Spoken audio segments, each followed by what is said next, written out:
En France, sur les OGM, l'opacité est la règle.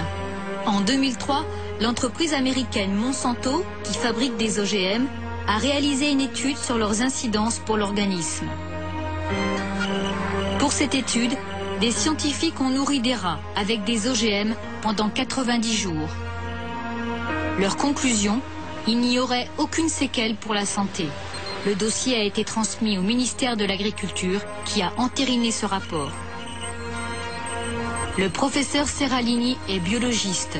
Pour le compte du ministère, il a analysé les résultats de l'étude Monsanto et il conteste la version officielle.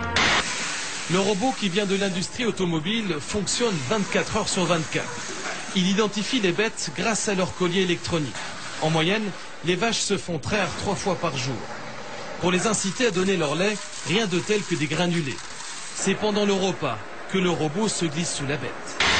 Il y a souvent des effets sur les globules blancs ou les globules rouges, comme on voit dans les infections ou dans les problèmes immunitaires. Il y a des effets sur le taux de sucre, comme on voit dans les débuts de diabète. Il y a des effets sur les foies et les reins. Ce qui est grave, c'est que ensuite, toute la communauté scientifique et tous les citoyens répètent qu'il n'y a pas de problème sanitaire avec les OGM, parce que ces tests n'ont pas été publiés. Et c'est un vrai scandale parce qu'en fait, on arrive à une occultation criminelle de la réalité.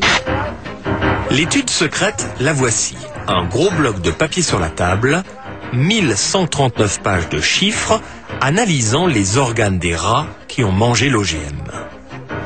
Un scientifique a analysé l'étude Monsanto. Il est formel. Les rats qui ont mangé le maïs OGM ont vu leurs organes modifiés. Ils ont subi des lésions aux reins, au foie, au sang. La Commission européenne de Bruxelles autorise le maïs Monsanto à l'alimentation en Europe.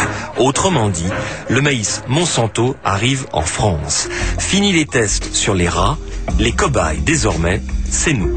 Risque possible pour notre santé, totalement inconnu.